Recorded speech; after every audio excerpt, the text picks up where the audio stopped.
How can something come from nothing? Could stars and planets be alive and conscious? Is it dangerous to run experiments in the Large Hadron Collider? All this and more in this week's question show. It's time for the question show. Your questions, my answers. As always, wherever you are, question pops in your brain, just write it down into the YouTube comments. I will gather them up and I will answer them here. We record this show live every Monday at 5 p.m. Pacific time. So if you want to come and see a much longer, sometimes 3 times longer version of the questions and answers show, but unedited, you should come and join the live stream. There'll be a reminder here on the channel. You can subscribe to the channel if you haven't already done that, and then click on the remind me bell, and you'll absolutely, no question, get a reminder from YouTube when the event is about to occur, with plenty of time so you don't show up late and wonder why this happened. Trust YouTube. All right, let's get into the questions. Bob, how can something come from nothing? Whenever we talk about the Big Bang, we always get a question like this, or many questions like this, or hundreds of questions like this, or comments. Are they questions? Anyway, the point being that people have problems with the Big Bang because they don't understand where the universe might have come from. And one of the most important things to remember about the Big Bang is that the Big Bang has nothing to do with the origin of the universe. All right, I'll say that one more time, just so we're really clear. The Big Bang says nothing about the origin of the universe. The Big Bang is just a theory that attempts to explain that the universe is getting less dense over time. And that means that it was more dense in the past. That's it. It's less dense today. It was more dense in the past. And so an analogy you might use is, let's say you're driving west down the highway and you see a car in the other lane going east towards you. And you might say to your friend, look at that car. I'll bet you that car was more west in the past, and now it's moving east. And your friend would agree with you and go, that sounds like a pretty good theory. Now your friend might say, where did that car come from? Did it come from Albuquerque? Did it come from Seoul? Did it come from Australia? You would both shrug and have no idea where it came from. And that is the same thing as the Big Bang. So last week we talked about the 3 pillars of the Big Bang. And there's actually a 4th pillar, 4 corners of the Big Bang. But when astronomers look out in all directions, they see galaxies moving away from us at the largest scales. There are some galaxies close to us that are moving towards us, but the rest, the farther we see them, the faster they're moving away from us. And so this tells us that there are gaps opening up in between galaxies. The galaxies are becoming less dense over time. So if they're getting less dense today, if you ran the clock backwards, then they would be getting more dense. And so then astronomers said, like, is there a time when they would be so dense that they wouldn't even be galaxies anymore? And if that was the case, you would predict that there would be this time in the universe when you would see this sort of time when the light was first able to escape into the universe. And that's what astronomers see. And so then you could continue running that clock backwards. You could say, well, was there a time when the entire universe was like the inside of a star? And the answer is yes, that you would see very specific ratios of hydrogen and helium and other light elements that we have no way to make today that were formed when the universe was just a few minutes old. And the last big corner of the Big Bang is that we see galaxies in these sort of fairly large clumping structures today. And we would expect the farther back in time that we would see these as being kind of more loose. And so over time, gravity is pulling all of these galaxies together into larger and larger structures, and that's what we see. But it doesn't say where the universe came from. It says the universe is getting less dense over time, so it was more dense in the past. And then if you say to an astronomer, so where did the universe come from? How can something come from nothing? The astronomer goes, oh. Right? They don't know. They don't know. You don't know. I don't know. Nobody knows. And we may never know. And that's fine. And so a lot of the times I know that when a person sort of says this, well, like, where did the universe come from? Big Bang is a lie because where did the universe come from? That they're generally coming at it because they believe that the Big Bang conflicts with some religious belief that they have, some theological belief, some personal belief, something. Or just like incredulous disbelief. Like, I can't believe that something came from nothing. And that's fine, because nobody knows where the universe came from. And again, we may never know. But the Big Bang has nothing to say about the origin of the universe. So don't worry about it. Like, how can something come from nothing? We have no idea. Where did the universe come from? We have no idea. Was there something before the Big Bang? We have no idea. Could God have created the universe? Sure. Right? And the way that he did it was through the Big Bang. Perfectly fine. It's all viable. And in fact, many astronomers are religious and think that God was what set the universe in motion. Doesn't matter. All we do is we ask nature to reveal its secrets one at a time. We approach the universe with curiosity, and we let nature tell us how things work and what's out there. And we try not to assume until we have sufficient evidence to get a good sense of what's going on. At this point, you've probably noticed a Star Wars planet above my shoulder, and this is a way for you to vote for the questions that you thought were the best, or the answers that you thought were the best. Whatever it is, just vote. So just wait till the end of the episode. There'll be a different planet for each of the questions that I do, and then go ahead and type in the comments down below the name of the planet that you thought was the best, or like include a question as well, and then we'll tally up all of the votes and we will celebrate the winner next week. And so last week we had a perfect tie. We had half of the votes from DO. Where are we in the search for life as we don't know it? And from Lance Piles, what excites you most about the JUICE mission? So congratulations to both of you for asking the best question. In this case, I think it was the best question. I'm going to try to give a great answer, but I was really excited to be able to talk about both of those ideas. So, all right. So don't forget to vote this week. The Korgborg. Could stars and planets also be alive and conscious? So that is actually a very interesting question. And, you know, I think you can have this sort of general sense that that's ridiculous, that planets are rocks, stars are gas. How could they be alive? How could they be conscious? And we don't know if they are alive and if they are conscious, but there's some interesting papers that sort of consider this idea. So I want to start with the planets first, because this is a little bit more established. And so there is this idea called the Gaia hypothesis, not Gaia, the awesome spacecraft, the Gaia hypothesis. And the gist of it is that planet Earth is at the largest scale, kind of like an organism. It has various cycles that keep it in a certain state of equilibrium. If the temperatures get too hot, then the water vapor increases, causes more rain, cools temperatures down. If the carbon dioxide gets too much, then plants grow, sequester it. That you've got this sort of constant sunlight that's coming into Earth, and the Earth itself is regulating itself, regulating its temperatures. Life is trying to keep Earth hospitable to life. And that Earth has gone through a bunch of phases. Like when it first started out, it was just pure geology, pure rocks.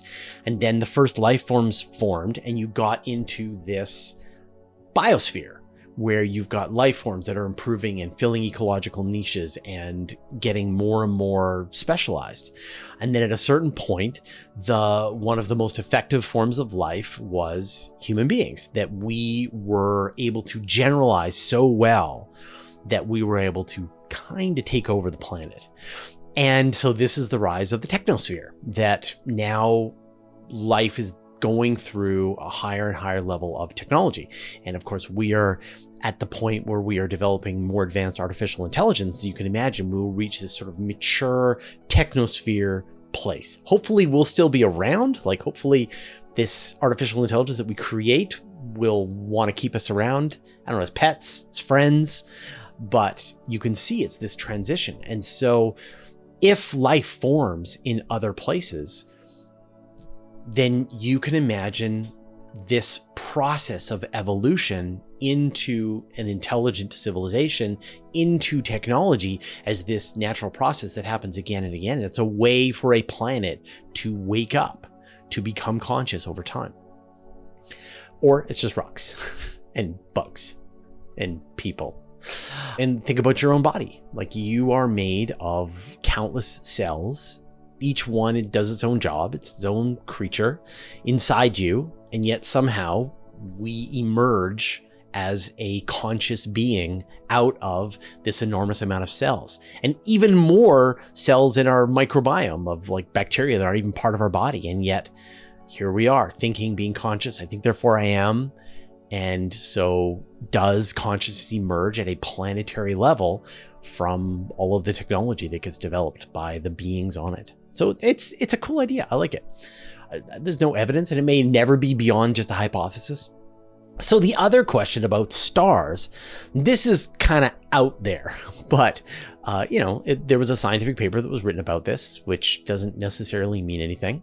But the gist is that, like, what does it take for life? Like, you need some kind of fluid that can act as a solvent for your life. You need some kind of structure of the life where it can sort of mix various chemicals together, and then it can adapt over time and evolve, and that's how life could get going.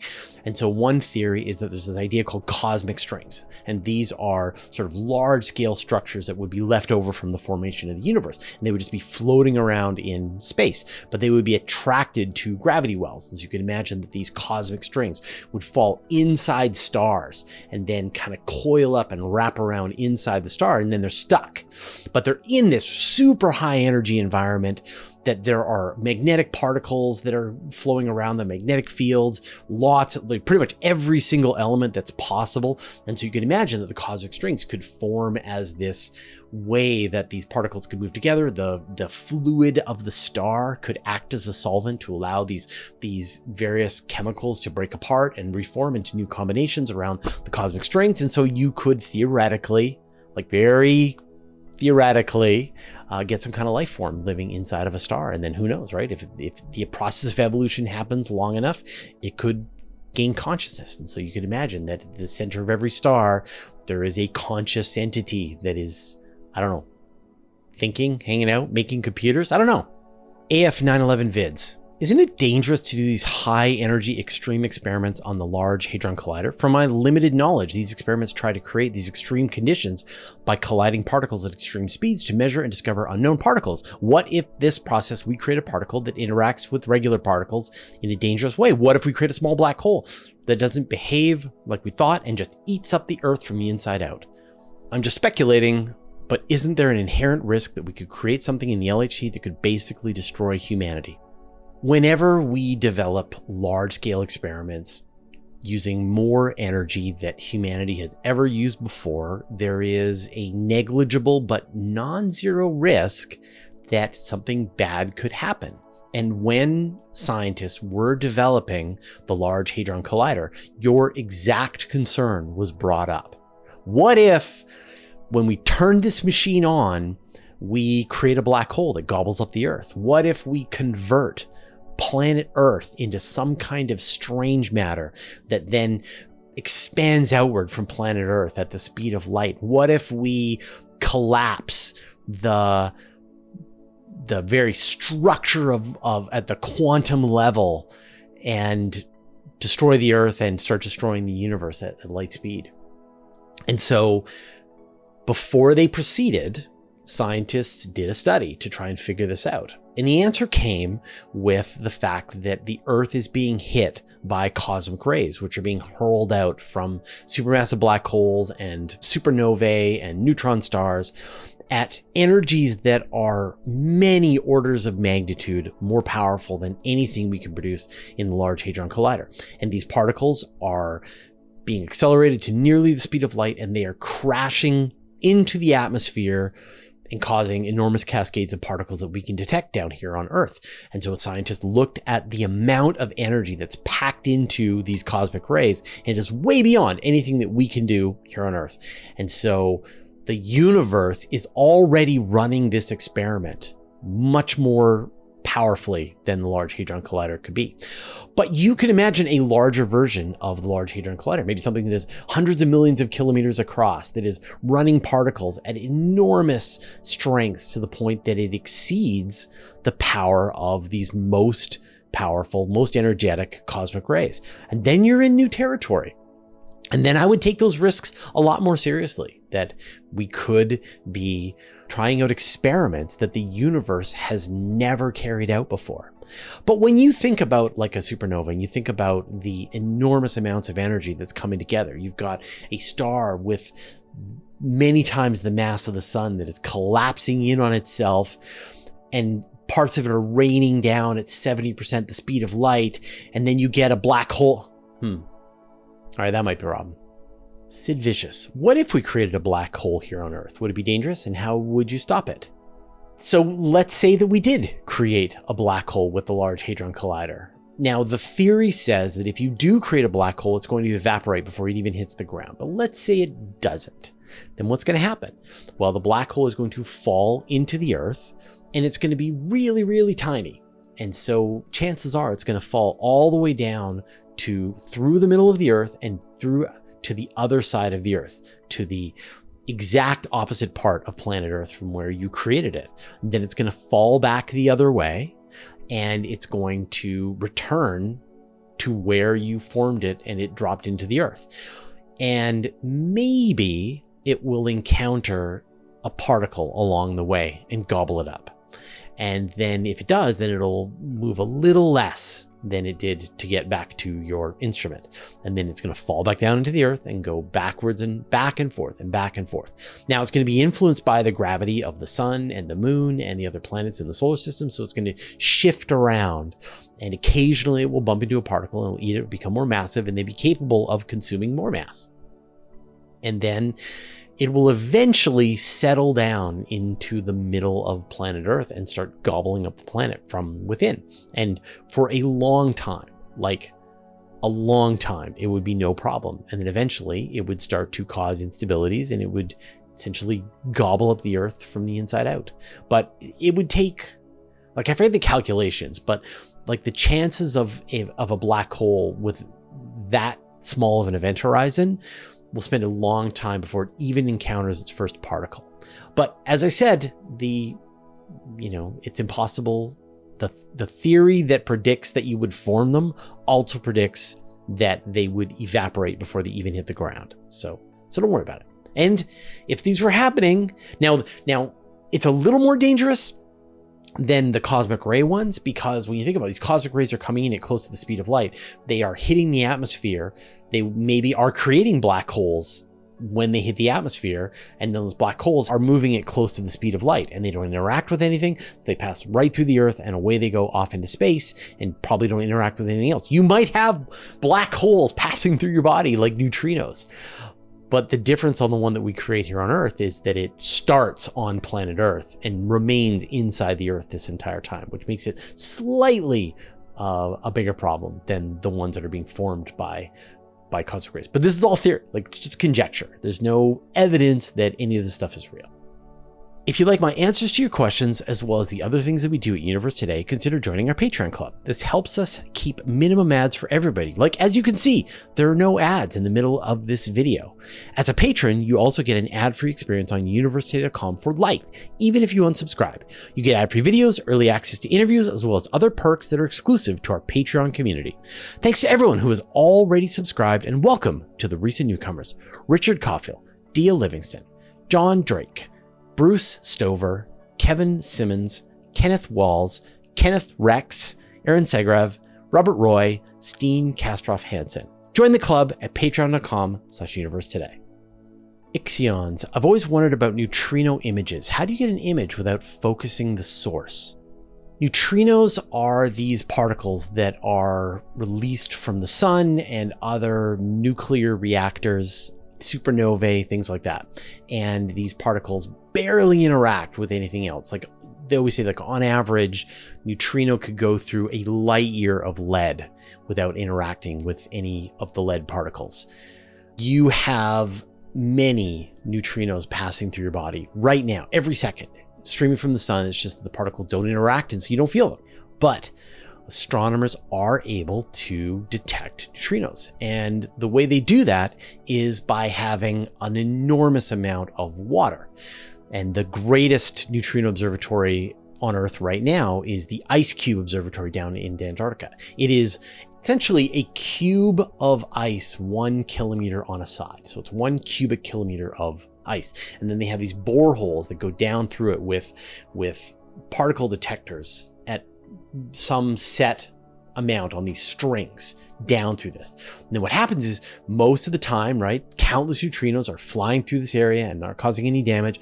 And then every now and then a neutrino strikes a particle of ice and then it breaks apart into a cascade of other particles. And then it's like a shotgun spray that moves past these detectors that are sunk into the ice. And so one set of detectors detects the particles, and then the next set of detectors detects the particles. And from that, they're able to not only detect like what type of particle struck the ice and turned into these other kinds of particles, or I guess it imparts its energy into the ice.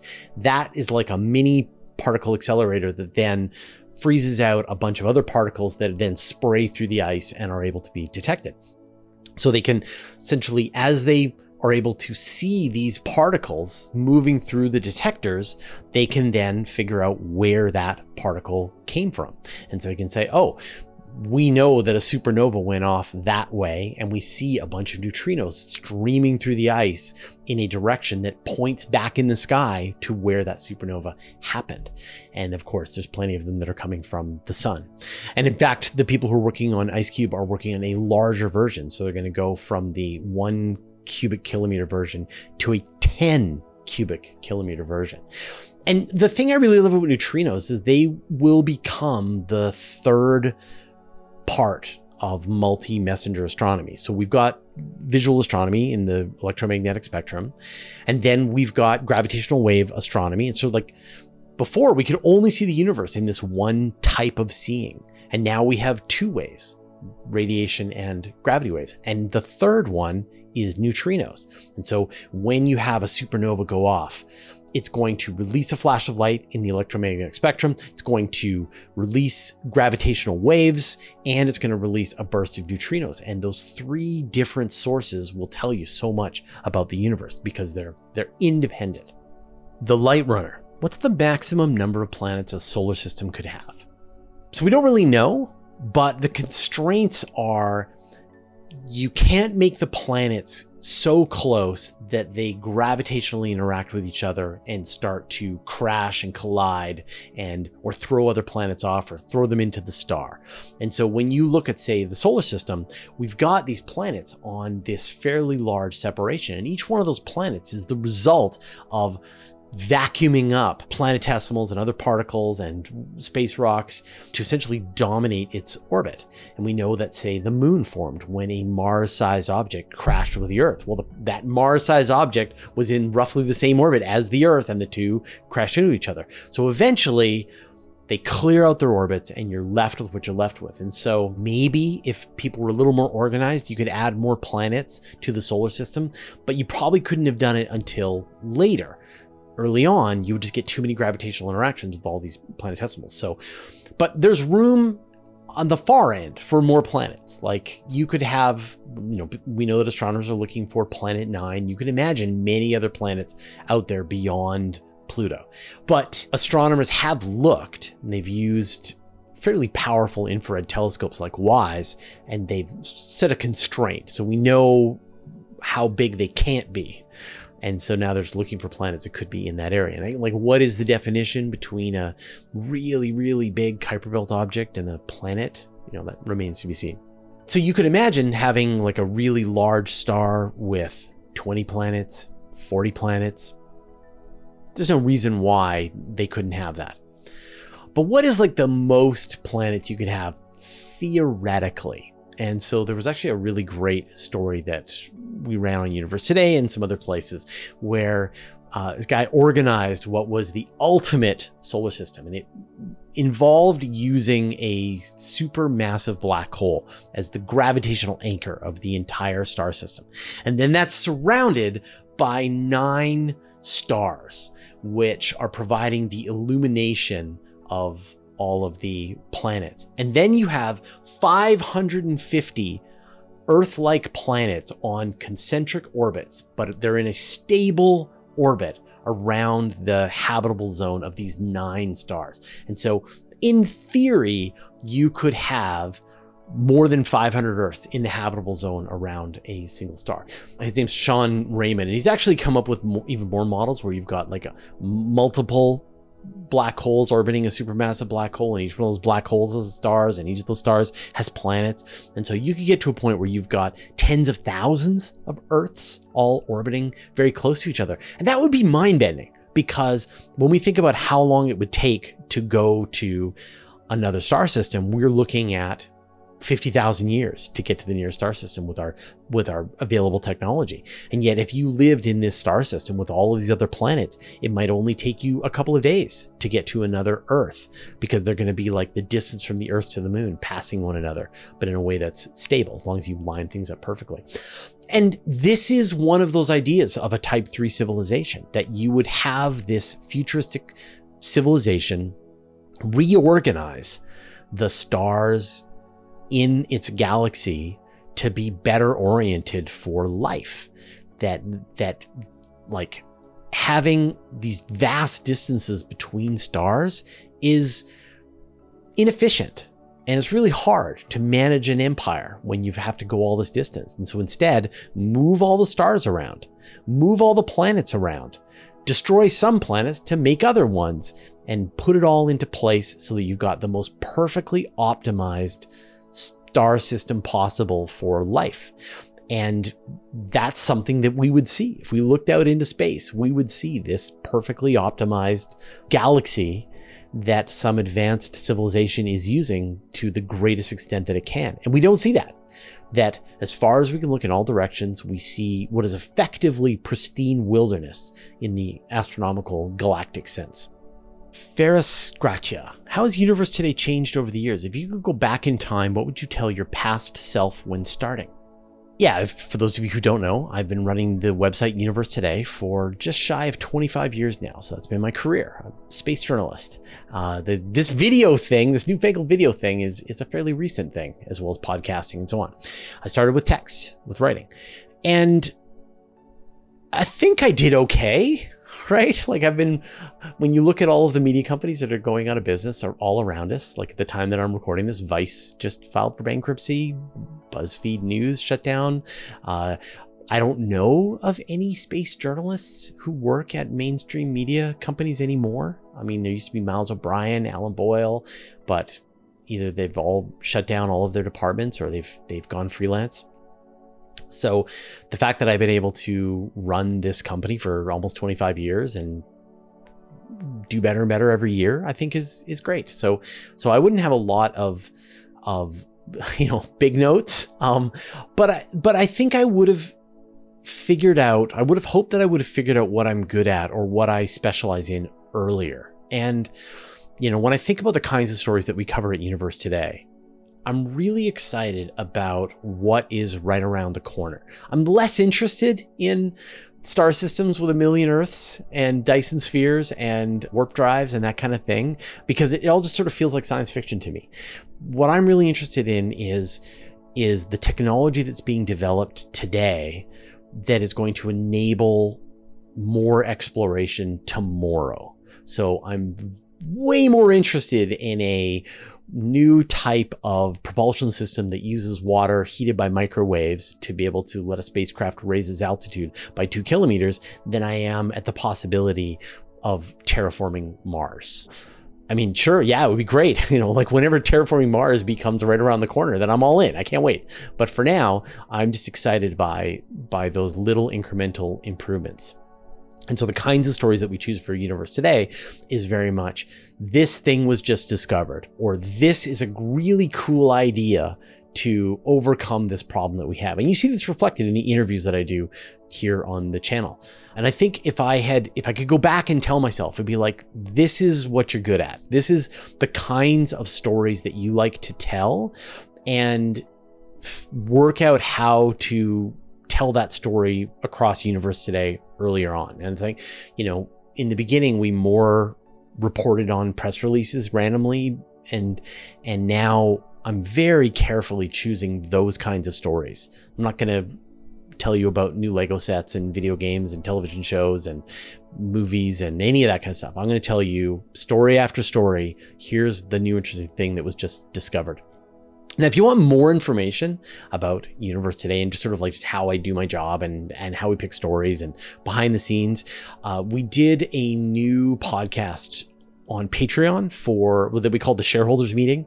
And it was like an hour and a half of me answering questions like this about our philosophy, how we're approaching artificial intelligence tools, how we give stories out to the viewers, how we assign projects to the company, that kind of thing. So if you are interested, there's a podcast fairly recently. We'll probably do the next version of that in a couple of days.